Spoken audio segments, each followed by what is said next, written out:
Hey everyone, welcome back to Effective English Learning. I'm Mia. And I'm James. Great to have you here. Assuming you didn't put off pressing play. Oh, that's cheeky and painfully on topic, because today we're talking about the thing that quietly stops more learners than anything else, procrastination. The great delay. You know you should study your English. You even want to. And yet, somehow you're reorganizing your sock drawer instead. Guilty. I'll study later, and later becomes tomorrow, and tomorrow becomes next week. And here's the thing that surprises people. Procrastination isn't really about being lazy. It's almost never laziness. It's not, but it feels like laziness. I feel lazy when I do it. I know, but stay with me. Procrastination is usually about feelings, fear, overwhelm, boredom. Once you understand what's really going on, you can gently beat it. And that's today's whole episode. So we're not going to shout, just work harder at anyone. Absolutely not. Shouting, "try harder," has never helped a single procrastinator. Instead, we'll use kind, clever little tricks that make starting feel easy. Kind and clever rather than harsh? That already feels like a relief. Because guilt makes procrastination worse, not better. So today, no guilt, just gentle strategies you can use this very evening. So by the end, I'll actually know how to start instead of just feeling bad about not starting. Exactly. We'll look at why we put things off and then 5 simple ways to finally get going. So if your English textbook is gathering dust, stay with us. We're about to open it together. And as always, no fluent by Friday promises. Never. Just real, usable English. Let's get into it right now. No delay. That's the spirit. No delay, no dread. Just 5 gentle ways to get going. Let's dive in. Before we dive in, if you enjoy these chats, please tap subscribe. It's free and it helps more learners find us. And a quick like really does make a difference. Thank you so much. It means the world. So, James, let's start with the why. Why do we put things off, even things we care about? First, that lovely phrasal verb you just used, to put something off. It means to delay it, to do it later. I keep putting off my English practice. To put off. So it's the polite, everyday word for delaying. Exactly. You'll hear it constantly. Now, the real reasons we put things off usually come down to a few feelings. The first is overwhelm. The task feels too big. Oh, that's so true. Learn English sounds enormous. Where do you even begin? Exactly. When something feels huge, your brain quietly runs away from it. The second reason is fear. Fear of mistakes, of looking silly, of not being good enough. So I avoid speaking because I'm scared I'll get it wrong, and avoiding it feels safer. Exactly. And naming that fear takes away half its power. It's not that you're lazy, it's that a part of you is trying to keep you safe. So my procrastination is almost protective. That's a much kinder way to see it. Precisely. Avoiding the thing gives you a little hit of relief, and that relief is the trap. It teaches your brain to avoid again next time. And are there other reasons?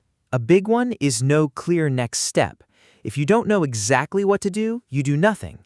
And another, no quick reward. English is a slow, quiet win, so your brain, which loves fast rewards, wanders off to your phone. So my phone wins because it gives me a reward in 2 seconds, and English takes months.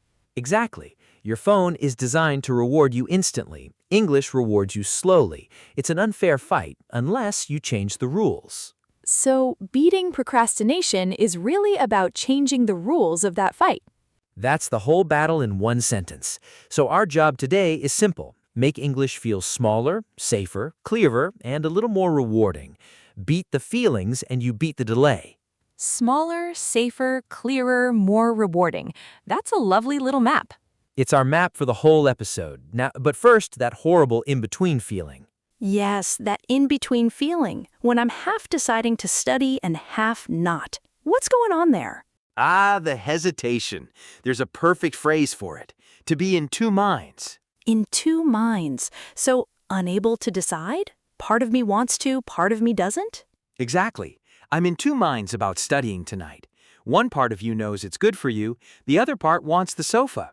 And while you hesitate, the time just slips away. Yes, that in-between place is where whole evenings disappear.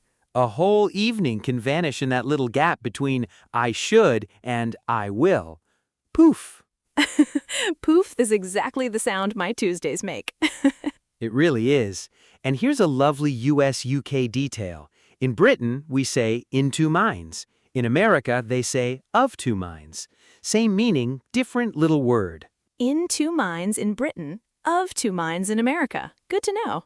And there's another phrase for delaying by moving slowly and reluctantly, to drag your feet.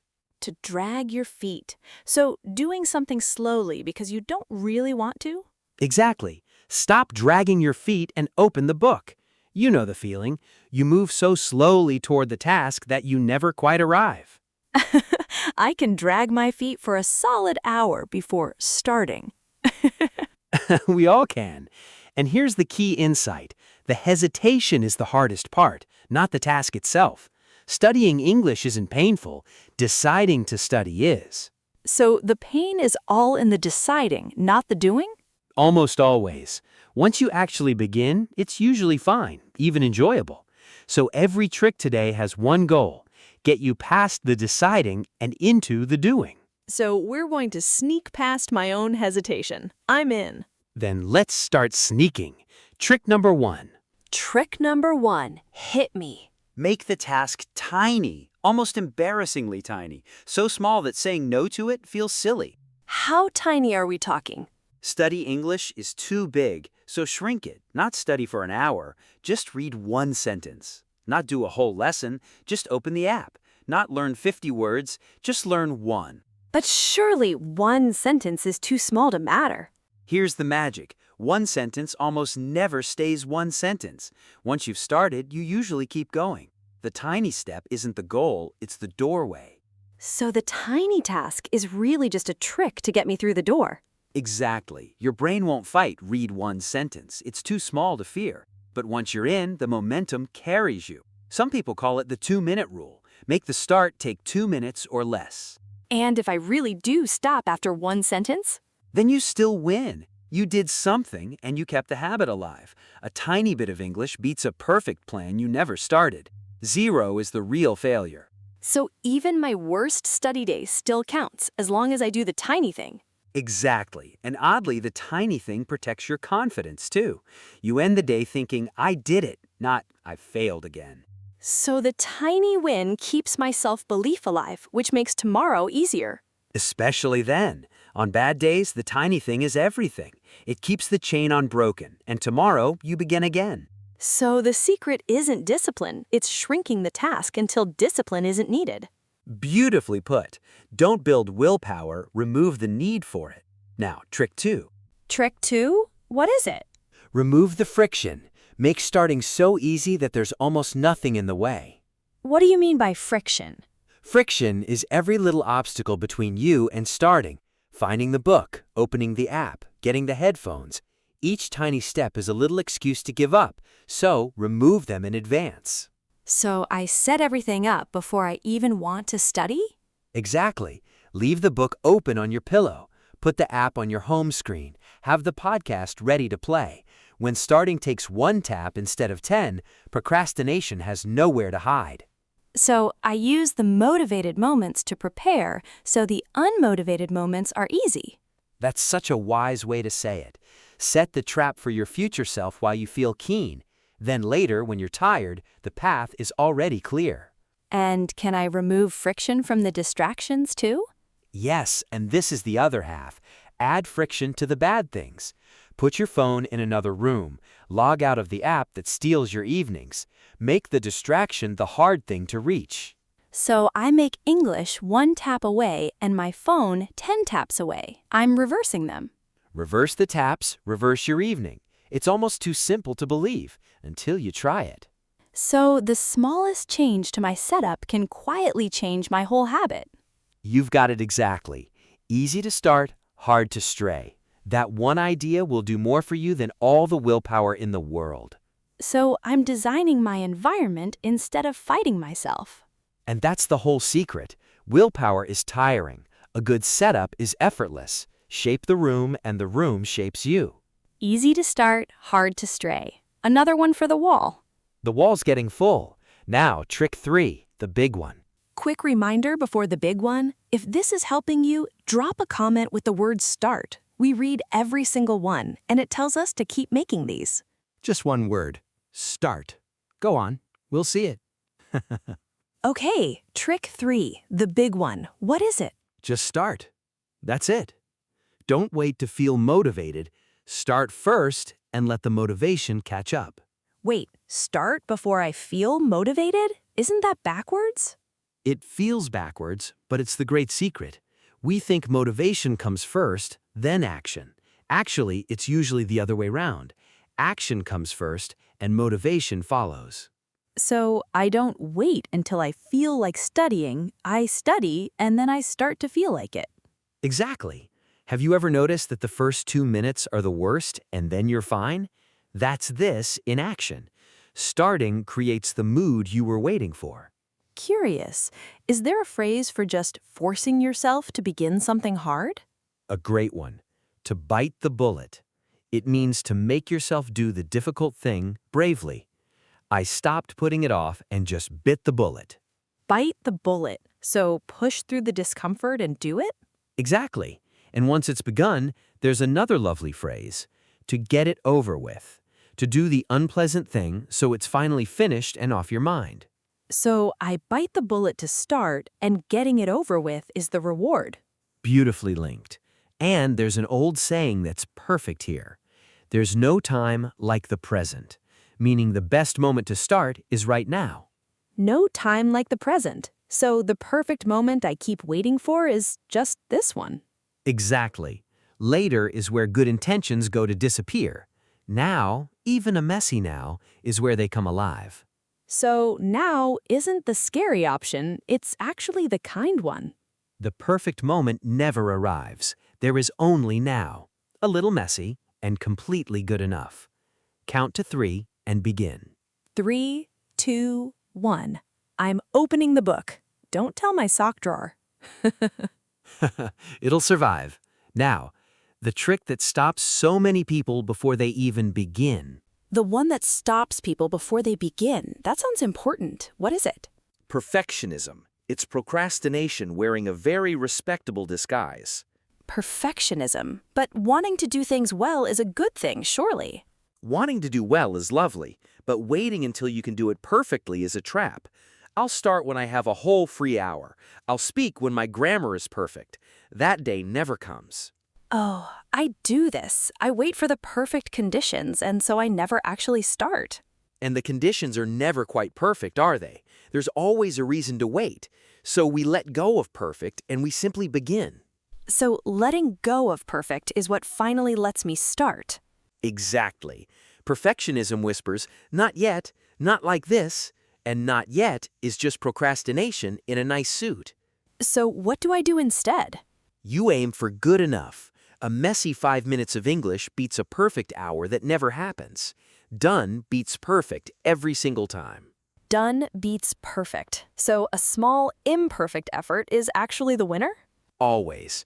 The learner who studies badly for 10 minutes a day beats the one waiting for the perfect plan. Progress lives in the mess, not in the waiting.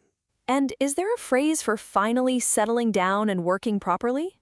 There is. To knuckle down. It means to start working hard and seriously. I finally knuckled down and did my practice. Knuckle down. I like that. It sounds determined but doable. It is doable. You don't knuckle down by being perfect. You knuckle down by being willing to be a little bit rubbish and doing it anyway. So I give myself permission to be imperfect, and that permission is what sets me free. That's the heart of it. Lower the bar enough to step over it. Now, let's make the whole thing feel nicer. Trick 5, making it feel nicer. How do I do that? Pair your English with something you enjoy. If a task feels pleasant, you stop avoiding it. So wrap it in a little comfort. Give me an example. Only listen to your favorite podcast with a lovely coffee. Do your flashcards in your coziest chair. Watch your English show with a treat. The nice thing and the study become one happy habit. So my brain starts to look forward to studying because something pleasant comes with it. Exactly. You're teaching your brain a lovely little lie that studying is a treat, and soon it stops being a lie and becomes true. So the reward slowly turns the chore into something I genuinely enjoy. Exactly. Some people call it temptation bundling. You bundle the thing you should do with the thing you want to do. English plus coffee, practice plus your comfy blanket. So instead of English being the chore I avoid, it becomes the treat I look forward to. That's the whole shift. And add tiny rewards too. Finished your 10 minutes? Tick a box. Enjoy a square of chocolate. Take a proud little breath. Celebrate the doing. Do small rewards really work? It feels almost childish. It works beautifully, and it's not childish. It's how brains learn. A small, immediate reward teaches your brain that thing felt good. Let's do it again tomorrow. So I'm gently training myself to enjoy the very thing I used to dread. Exactly. You're turning English from a have to into a get to, and that changes everything, quietly, over time. Make it pleasant and reward the doing. That's a kind way to build a habit. Kindness always works better than force. Now, one last very important thing. One last thing, and you sound serious about it. I am, because it's the trap that undoes everyone. When you procrastinate anyway, and you will sometimes, do not spiral into guilt. But isn't a bit of guilt useful? Doesn't it push me to do better? It feels like it should, but it does the opposite. Guilt makes you feel bad, feeling bad makes you avoid the thing more, and avoiding it makes you feel more guilty, round and round. Oh, so guilt actually feeds the procrastination. It's a loop. A loop that only breaks with gentleness. Think how you'd talk to a good friend who slipped. You'd be kind. Be that friend to yourself. So self-kindness isn't soft, it's the very thing that gets me back to work. A vicious little loop. So we break it with kindness. You missed a day? That's okay. I'll begin again now. No drama, no lecture, no punishment. It feels strange to be kind to myself when I've failed, though. But you haven't failed. You've just had a human day. Missing once isn't failing. Quitting is. And you only quit if you let one missed day become a guilty week. So the goal isn't to never slip, it's to slip, forgive myself, and come straight back. That's exactly it. The best learners aren't the ones who never procrastinate. They're the ones who restart the fastest without beating themselves up.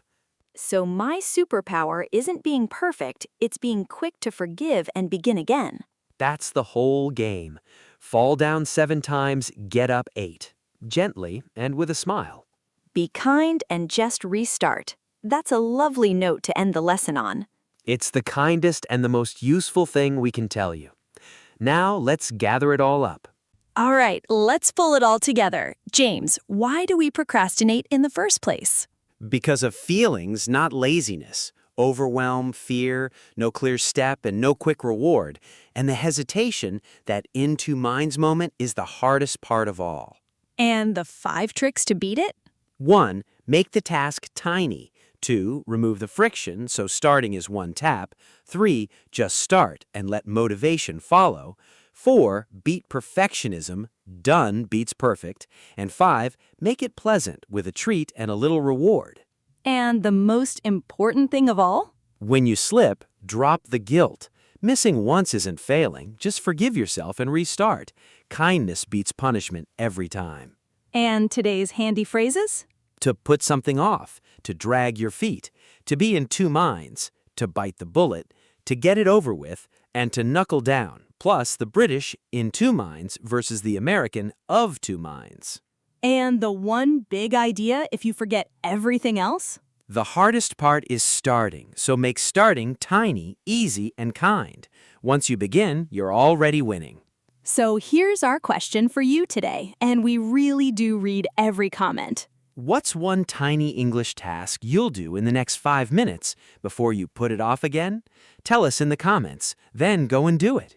And if today helped, a like, a subscribe, and a share with a friend who keeps saying, "I'll study later," would honestly mean the world to us. So don't wait for the perfect moment. Take a breath, make it tiny, And just start. There's no time like the present. See you next time. Bye, everyone.